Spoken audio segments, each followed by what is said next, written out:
Kia ora koutou everybody, my name is Richard Ball. I'm the Canterbury Group Controller. Welcome to this media stand-up to update you on the situation on the Port Hills Fire. Firstly, I'd just like to once again acknowledge the community affected, and we recognise that for many of you it will be difficult facing a second night out of your homes and with the uncertainty around the fire, how long it may last. Also like to just acknowledge the rest of the wider community for the help and support that's been given to those affected. And I also finally like to acknowledge all the firefighters and crews working in hard, challenging conditions, and we really appreciate everything that has been done. The response really is a multi-agency response, with obviously fire, police, St John's, councils, all working together. With us today, once again, is Minister Mark Mitchell, and you'll also hear from some of the key personnel from fire and police. Also like to acknowledge the mayors here of Christchurch City, and Selwyn, and also Mayor Brown from Ashburton. He is here wearing his hat as the chair of the Joint Committee, which is the governance body for civil defence in Canterbury. So thank you all for coming here and showing your support today. Firstly, I'd like to introduce Brad Mosley to give an update from Fire and Emergency New Zealand.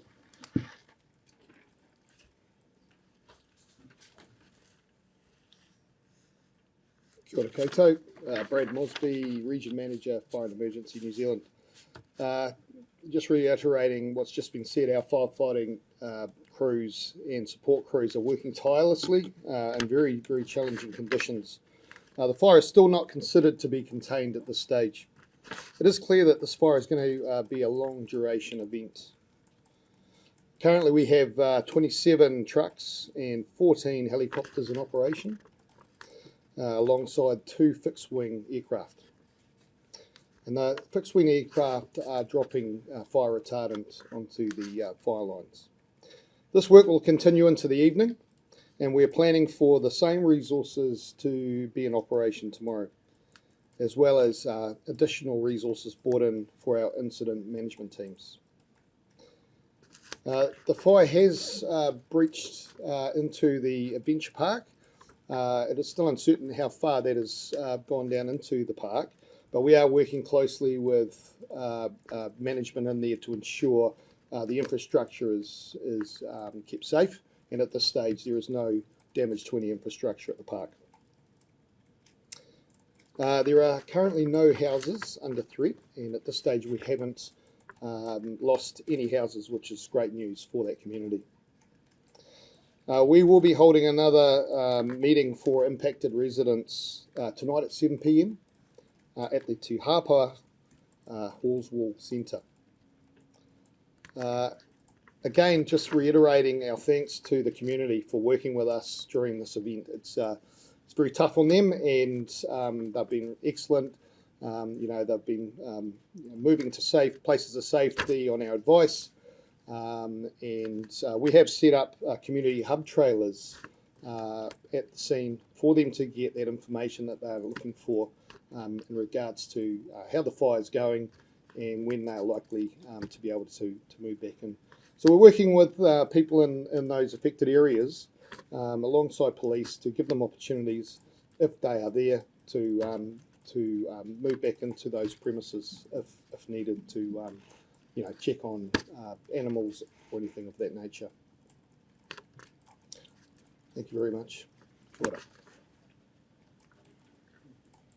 I'd now like to introduce Ash Tab from the New Zealand Police to give you an update. Kia ora koutou, Ash Tab, I'm the Incident Controller for this police event. Just in terms of an update, we're continuing to work closely with Fire and Emergency and the Civil Defence in terms of any sort of potential evacuations, cordons that we're maintaining at the moment, as well as providing reassurance to the community. I'd also like to reiterate a thanks to the community who have been very supportive of all the operations and trying to do their best to sort of help where they can and keeping out of the area, which has been brilliant. Just in terms of going forward, we're going to have additional staff working in Canterbury District to respond to this, as well as our normal business as usual teams. In terms of entry into addresses and all that, fire and emergency and civil defence are leading that, and we're supporting them with that. At this stage, there's no further update. And now, Minister Mitchell. Yeah, good afternoon, everyone. Mark Mitchell, and I am the Minister for Emergency Management. Look, I said it all this morning probably, but it just reinforced for me today, being out on the ground, that the speed of the response and the speed of the mayors and their decisions that they've taken has meant that there has been a world-class response to this fire event in Port Hills. I was lucky enough to get in the air and get oversight from the air. They had 14 helicopters operating. They've got 2 fixed wing. The fixed wing aircraft are being used to put a fire retardant line in. I saw bulldozers on the ground, bulldozing fire breaks to give them better control of the fire. Just huge admiration for the work that all of our first responders are doing on the ground to respond to this. And also the reassurance and the amount of communication and information that's been shared with the community. I was at the community meeting today at the Hallsville Library and Community Centre. It was very clear that there is anxiety in the community. Many of those people remember and were impacted and affected by the 2017 fire. And I think that there's a very high level of engagement with that community and recognition that information is important. And the other thing that I'd like to say is that I've been very pleased to see that there's been a very pragmatic approach taken by FENZ and the police to try and facilitate and help homeowners that are out of their homes to care for pets, care for stock, and even retrieve items that they may have needed because they left in a hurry. So from my perspective, it's an outstanding response. Again, Richard, just reiterate again the way that the team has come together and is dealing with this.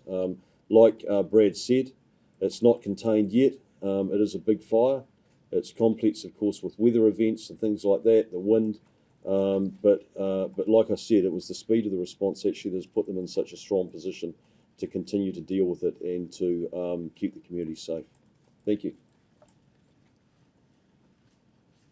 I'll invite anyone else if you wish to comment. Thank you very much, Mayor Phil from Christchurch, and with me is Mayor Sam from Selwyn and Mayor Neil from Ashburn.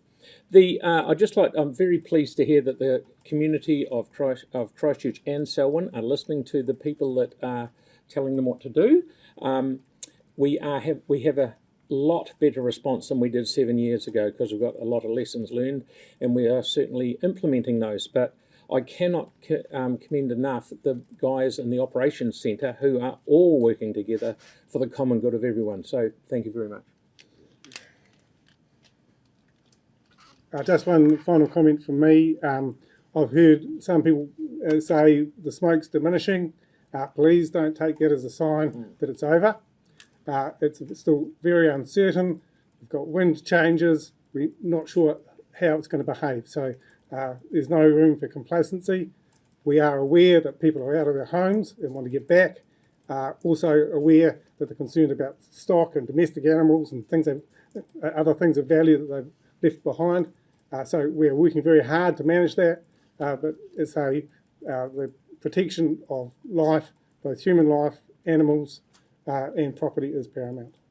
Happy to take questions. It's probably a question that depends, but I think this morning you said, or it was either you or the controller said, that the fire was on the boundary of the adventure park. Certainly the park has said just in the last couple of minutes that it entered the park last night. And we seem to have photos showing it entered the park last night. So can you just clarify what happened there? Yeah, well, look, that's the information that we received, and I suppose we were more focused on the infrastructure of the park, so the actual the towers, the chairs, and the wire rope, which the chairs moving last time caused the fire to spread. So that was what we were concentrating on the most.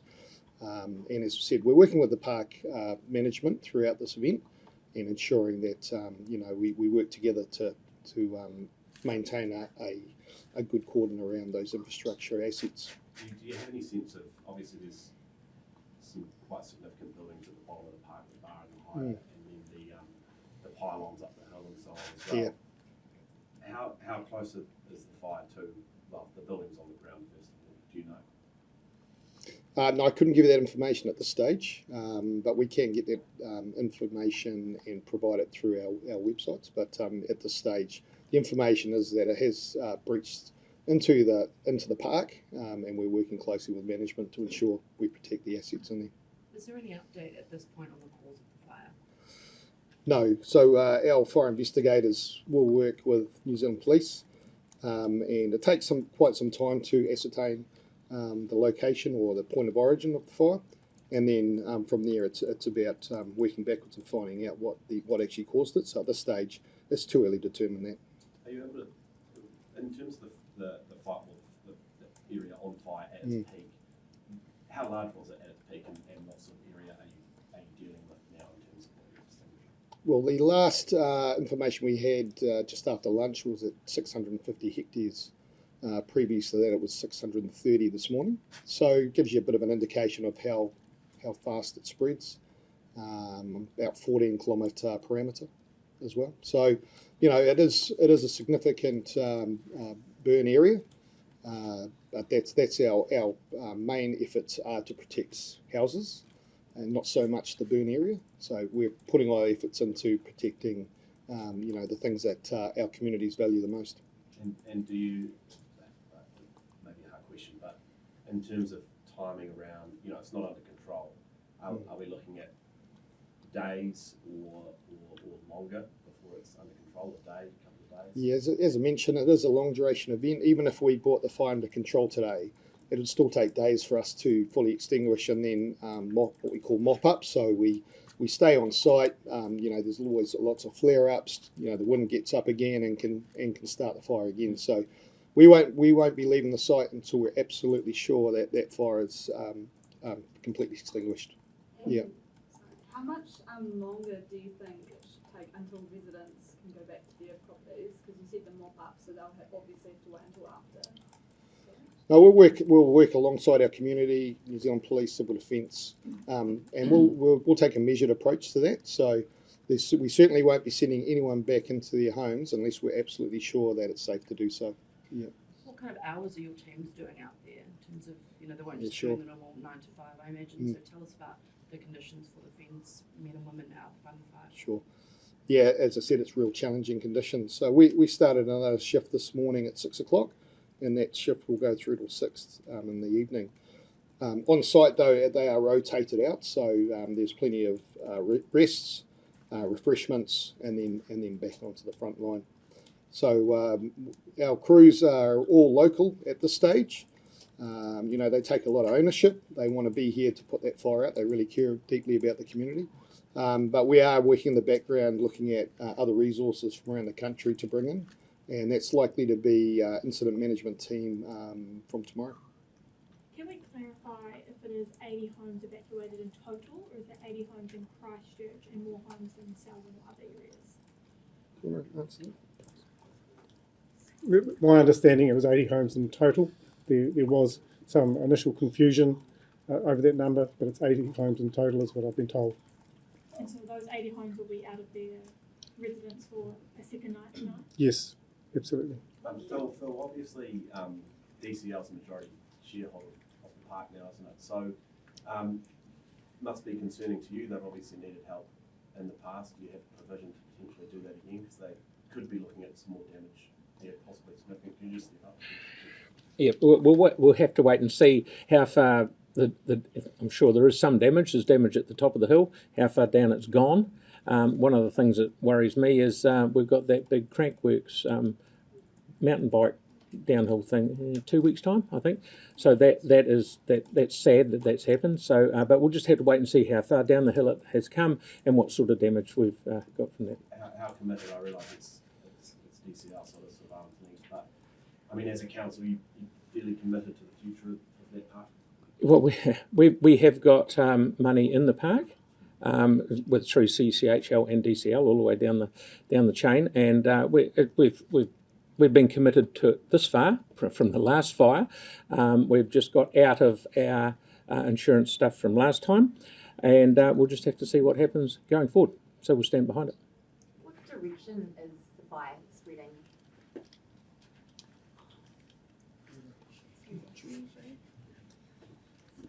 Yeah, so currently heading to the east. So I think we've got a northwest wind this afternoon. But that could change a bit later to a southerly, so that's what's predicted. So yeah, just being mindful with that wind change, that could bring some smoke towards the city. And if we do see that change, we might put some messaging out to our communities that haven't been affected so far to be mindful of that wind drift. So we'll just assess it as it comes to hand. Can you also maybe describe how and where it's spreading? I can get that information for you. It has gone over the back of the hill there down towards Governor's Bay, but from what I understand, the commanders on scene are comfortable that it isn't spreading too quickly down there, just because it's a more greener pastures. So our concerns are around the summit area and just making sure we've got good fire breaks in place, and we've got our crews protecting those communities in that regard. Are they considering any more evacuations in that area? As I said, we'll just take a measured approach to it. So we certainly won't be evacuating people unnecessarily, but we will, work alongside our partner agencies here and assess the situation. We'll look again at nightfall coming, and if we believe that anyone could be at risk, we won't take any risks ourselves, and we'll move towards evacuating those houses. Has there been any more people sightseeing on the hills? Any more disturbances? Not that I am aware of, unless police have got a comment. There's a number of events still going on in the city, but nothing specific. People have been very good actually in keeping a bit of a distance from it and actually support it, allowing the fire and emergency and that to do their job, which has been really encouraging. As I said, there are still other events going on in the city, but they're not related to this. How much of a perimeter has been established?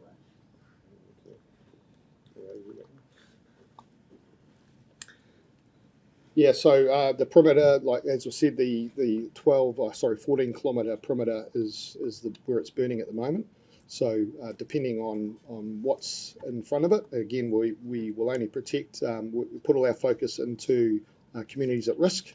But we've got plenty of dozers up there, many air attack machines in the air, making sure that it doesn't spread into areas of concern. Last night we believe that the fire grew sixfold from 100 odd hectares to 600 hectares. Is there a risk that could happen again tonight? Yeah, there's always the risk.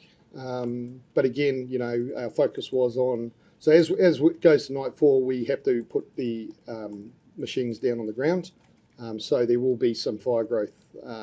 That's where our ground crews will just totally focus on, areas of concern that our communities are in, any structures, any infrastructure, and that'll be our focus again tonight. Exactly how many structures are looking under threat? I couldn't give you the exact number of structures. Sorry, I could probably find that information and pass it on. Yeah. You said no houses have been damaged. What about structures, sheds and stuff like that? Yeah, good question. So we did have reports of two sort of garage shed type structures. Unsure if they were actually on someone's property as an adjoining building or not, but the good news for us is that no one's homes have been damaged so far, and we're 24 hours into this event now, and for our fire crews to be protecting those those people's properties and still haven't had or lost a home, I think that's due credit to them and their efforts. Going into the weekend, obviously it's still hot weather. Are you predicting anything for it to slow down, speed up? Any predictions? So we've got our subject matter experts in fire behaviour working around the clock for us to look at what's coming. And so, as more information comes to hand around weather and what area it'll be heading in, then we'll start to look at what type of resources we need. And if we do need to call on more resources, we certainly will do that. Yeah. Any last questions? Cool. Well, thank you all for coming here, and we'll continue to provide updates. I'll need to confirm when the next media briefing will be. Thank you. Thank you. Thank you.